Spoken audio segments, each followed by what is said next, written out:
Hey, it's Mark here, and welcome to the next edition of the Employee Survival Guide, where I tell you, as always, what your employer does definitely not want you to know about, and a lot more. Hey, it's Mark, and welcome back to another exciting episode of All Things Employment Law. So an interesting thing happened to Jamie Dimon of JPMorgan, and you probably heard about this.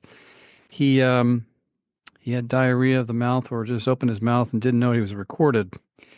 And it's all the news now. The reason why I bring this to your attention is because, obviously the importance of what he did, but there's something else more important. Jamie Dimon now has to backpedal on his comments, and I'll get to his comments in a second, because someone in an office meeting in Columbus, Ohio, I believe is where he was meeting, had a phone on. Didn't video record him like you'd see on an airplane or something like that type of video, but somebody put the audio recording on it and recorded it, and it leaked out. I feel bad for the person who it leaked out on, because the person's probably going to lose their job over this. And I'll get to that point in a second in terms of, does the company have a policy about that? But the reason why I bring the issue of Mr. Dimon's escapades to your attention is because I want to bring to your attention, as I always do, the various angles that employees have or don't have in form of leverage with the employers. And if, I'm going to say the obvious, but maybe you won't really truly understand it. That cell phone in your pocket, on your desk, wherever it is, we all have them. And there are unique devices, and they're more powerful than anything that was sent to Mars or something out in outer space. That's how powerful they are. They have the power to record and eavesdrop. I'll start with the basics of, can you record? And, most states, and you should look this up where you are residing and where you work, is look for one consent states or two consent states.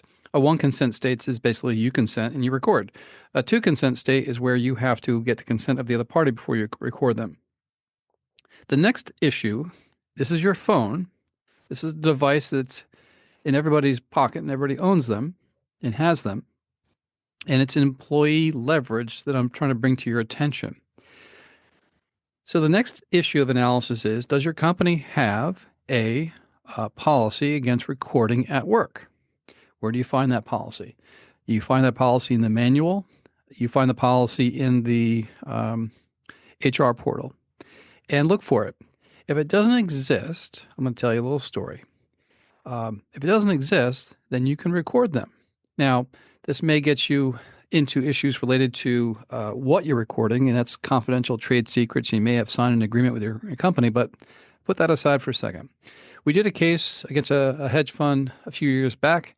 It was an age case that was brought in one court, and the employer found out the client had recorded, and they brought a case in federal court, and there was activities by the employer to pressure the client and try to sue him for violations of various trade secret agreements, confidentiality, et cetera, because he was recording. And there was a little mini trial that happened. And what took place was the witnesses took the stand in terms of explaining to the court what had happened and so on. And then they put up a witness that had they alleged that he was the guy who had experience related to the IT of the firm. And clearly I pointed out to the judge he was not an IT witness expert, et cetera, and the judge believed me as well. But then I did something real unusual. I said to the same individual, does the company have a policy against recording? The judge's eyes perked up. This is a 93-year-old judge, well-esteemed. He's now passed. He perked up and I got his attention. I knew I was onto something. And the company, as the witness answered, did not have a policy against recording. Case is over. Literally, the case was over at that juncture because if there was no policy to record, it was a one consent state, as Connecticut is, the employee could record. And what he had done, actually, he didn't use his phone. He actually had a recorder in his pocket. It was not a great recording. It was muffled. It was painful to hear it. But nonetheless, it was a recording, and it didn't really capture too much to help his underlying discrimination case. But nonetheless, That's a short vignette. So, does a company have a policy? Look it up. You can find it. Now, assuming you're in a one consent state, no company policy against recording, you have this phone device. And this device can be used to capture what Jamie Dimon did. Now, I need to go back to that because you're like, what the hell is he talking about Jamie Dimon? Well, this is what Jamie Dimon said. Quote, we also had, and I'm sorry, this is his language, not mine. We also had, and I'm right about this. A lot of you on the effing Zoom call, and you were doing the following, okay? Looking at your email, sending texts to each other about what an a-hole the other person was, and okay, not paying attention, not reading your stuff, and if you don't think that that slows down efficiency, creativity, creates rudeness, it does, okay? And he goes on to say, and he rants, and when I found out that people were doing that, do that in my goddamn meetings.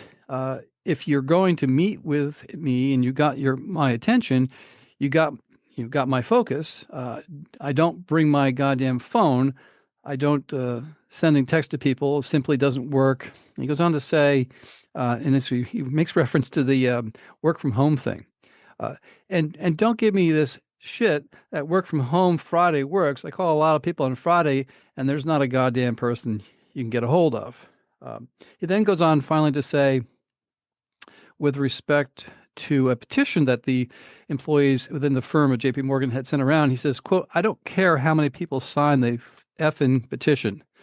So the rant obviously produced the result of people calling to question, the real intentions and thoughts of the billionaire leader here. By the way, he is paid $36 million a year. No, $39 million a year. That's up from $36 million a year before. And he has cashed in more than $1 billion almost of JP Morgan stock. I'm sorry, $500 million. I mean, $1 billion, $500 million. The guy's wealthy, okay? But it sends a message to you that these organizations who are saying go back to work, et cetera, the culture is terrible in these organizations. In particular, Mr. Dimon's organization, it's a very large bank. It's very profitable. And he was subjected to one important thing, his own, he shouldn't have opened his mouth the way he did. And I read you the quote because somebody there was listening and leaked out that information. And all you need to do is just search Jamie Dimon's comments, and you'll find just tons of material. But I bring this to your attention because of the power of the phone. And in this era that we're in, as you are employees, and if you're defense counsel listening, fine. If you're executives, fine. Listen up. Employees work in your little private government. They have the ability to record you unless you have a policy that says they can't, unless the state, et cetera, doesn't have if it has a two consent state, which most don't. So when employees are losing leverage and they're being forced back to work, they're thinking, how can I control this? And I'm not saying you go about your day recording every conversation in the office. Bridgewater actually does that. Hello, Bridgewater. I love talking about you. You recorded everything and videoed it. But in seriousness, if there's some event takes place and you feel that you're on the ropes and they're putting the writing on the wall for you, recording might be something that you want to consider. Again, check the state law, check your company policy, and you're going to grab these tirades from a manager who may just, do what Jamie Dimon did and give you the type of evidence you might need to support your case. So we did it in the case I told you about in court, and the defendant was just, powerless to prevent it. And it may promote the idea of settlement if you need to do that. So there's a weapon there that you can utilize, and that's your phone. And it really is a powerful check in the system here against your employer. And let's make this really serious. Let's say you work for a public company, and let's say you are in the information flow of something that might affect the reporting of financial information to the SEC. And, the SEC has a whistleblower program. If you don't know it, go to their website and you can read all about it. And there you are in the middle of something and you're just hitting, you're checking your phone because we all do it all day long. much to the chagrin of Mr. Dimon, who says, "Don't do it during my damn meetings." You're doing it, and you're hitting the record button on our iPhones, and it's easy device to use, and no one knows you're doing it. And so it's a very powerful device, a tool to check the system or to build your case in secrecy offline, because you can't, put information on any company computer because they're watching that. It's a way for you to do your own data collection of information in the event that you feel that you're going to be in the crosshairs in the future. For your job's in jeopardy, or maybe you're on a performance improvement plan, or whatever it is. The phone is a very important, valuable device to capture interactions with you and your manager about what they're trying to do to set you up. And it also can act as a very good memory device for you to, when you write your detailed narrative affidavit about what had taken place. So a phone's a very powerful device. The other part of the story that's coming out of the Jamie Dimon escapade here is culture. They demand that you folks, obey and comply with them. And they do this kind of fear-mongering, deterrent effect, because, they are them and whatever, and we got to comply. But, employees do have leverage and they do have power. Not the same as before in the last 2 years. I mean, there was a heightened sense of power that employees had that was really unforeseen. And we're not talking union leverage power. We're talking just straight old-fashioned employees have power. And something unusual happened, and I'm speaking about the pandemic aspect and what employers did. They literally just bent over backwards to make us feel like they were empathetic. And it was unusual to watch and feel, and it felt like a 9/11 event where we all said we're coming together as human beings, but in reality, it was just a lie, much like the DEI fiasco was a lie as well. It was all designed just to, whatever that was, maybe marketing. But as you see the remote work aspects of come back to work or else approach, the employers are taking back their power because that's the way that they are. They rule their little fiefdoms of their private governments called employment with fear and intimidation. And most folks bow to it because of they need income and there's no leverage there. So I'm trying to give you a little bit of tool to help you in the leverage, and that is your phone. And you can use it as a device, be smart about it, follow the rules, so to speak, as I told you, and to record them, and also to check the culture of the company, because, Jamie Dimon revealed to us what the true culture of the company was. And, it's not all the code of conduct. Everybody know what a code of conduct is. It's this thing they put on their websites. They put it in their SEC filings, and they say to you, these are the things you shall not do, or zero tolerance for this, that, and the other. Meanwhile, they do the exact opposite.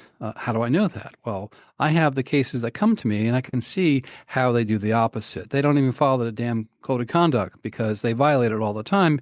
Because why am I so busy? Because they violate the code of conduct. So Dimon's comments reveal, obviously, the obviousness, but they reveal something of a culture within his organization. And it's not great. And that's the way he views people. He is the captain of the ship. He is the person who's he's charged with a fiduciary obligation, and no joke here, a fiduciary obligation under corporate law to essentially manage the welfare of the corporation, including its shareholders and including employees. The corporation's not anything without the employees to run it. So it's a reveal of that. And, I'm sure you're also thinking about these tirades you've experienced in your own individual management meetings where, somebody riffs off on something. It does happen. Maybe record that conversation. Don't put the phone up and, videotape them, because it'd be very obvious and the person won't, do his shtick and you won't capture it. But just hit the record button in the open there and turn the phone over, by the way. You can't put it on record because you'll see the red dot. But so turn it over, it will record, and then you have this information. If you're in a one-on-one meeting with your boss, or they're trying to set you up with respect to, them trying to get rid of you, and you can kind of see the writing on the wall, recording is a very powerful way to protect yourself for exactly what was said. And make sure you do something very important here. Back up your recording to a secondary device. The phone may get trashed, whatever it is, and you have to back it up. And you have an obligation to back that up if you're going to try to pursue a lawsuit against somebody. The tool of the phone, it's a powerful leverage piece.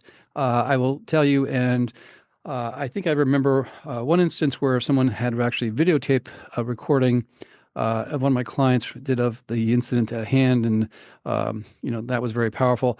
There's an old case from years and years ago involving Texaco. And this is a Southern District of New York case before Judge Bryant. The attorney was a very prominent plaintiff's attorney still in D.C., Cyrus Mary. How are you doing? And his client recorded a racist blurb that happened in one of the executive in the C-suite. And the case obviously didn't end well for Texaco. And it was one of those. It was a recording done on some form of a device. This is before the iPhone, before cell phones. So recording was actually permissible in New York back then. So it's gone on for some time, and people know about it. But this device is everywhere now, and employers should be well warned that employees are going to record you, and we want them to record you because we want to keep you in check with your bad behavior. If you're dealing with, an employee who's pregnant, you're trying to intimidate that person, or if you're doing, God forbid, you're engaging in racist bigotry, etc. We want to check that behavior. You won't get it right when it happens, but it'll eventually show up in some form of affidavit that, the person did get it on tape and you engaged in a racist, bigoted type of statement. And there's nothing really the employer can do about it because guess what, folks? When you record something like this, I have to tell you, it's a gem, and it's the employers will balk at it, but it's a direct statement made by an employer as an admission of fact. The majority of the cases I deal with are cases dealing with what's called circumstantial evidence. That's your detailed narrative. I'm trying to weld together all these little series of events to produce this strong inference that something happened. But a recording, that only happens in about 5% or less of cases. It's an admission against interest as a legal principle under the federal rules of evidence and under state court rules of evidence, admission against interest by an employer. And what it says, if you got the dirt on them, it's called smoking gun evidence, and you can use it, and it's a very powerful device. Doesn't happen that often, but I suspect it will happen more often, just like it did here for Mr. Dimon, although we don't have the presence of any type of legal case happening for him. There's no person he directed it at that's going to bring a lawsuit there, but nonetheless, it's an example of an admission of direct evidence if there was one. And let's say there's hypothetically a person here was trying to work remotely, and he's commenting on that. He or she could potentially use the recording in some way to help their case. So direct evidence. So this news about Mr. Dimon and his exploits brings two issues to your attention. Number one, the power of your device, your phone, and how you can record to use it to your advantage as leverage. And then second, it reveals something about the company's culture here. In Mr. Dimon's situation, company culture is I'm sure not great. Oh, and by the way, so I mentioned one more footnote, employee engagement. Well, guess how bad it is.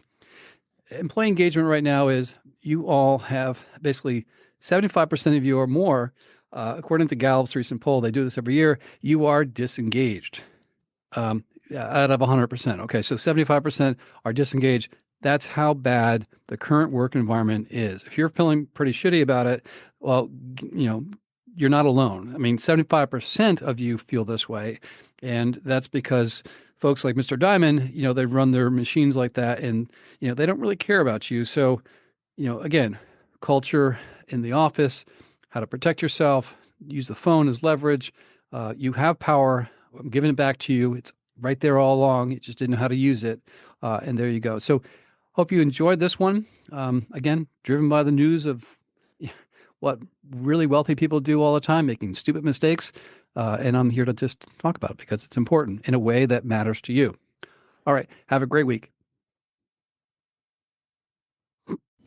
If you like the Employee Survival Guide, I'd really encourage you to leave a review. We try really hard to produce information to you that's informative, that's timely, that you can actually use and solve problems on your own and at your employment. So if you'd like to leave a review anywhere you listen to our podcast, please do so. And leave 5 stars, because anything less than 5 is really not as good, right? I'll keep it up. I'll keep the standards up. I'll keep the information flowing at you. If you'd like to send me an email and ask me a question, I'll actually review it and post it on there. You can send it to mcarey@capclaw.com. That's capclaw.com.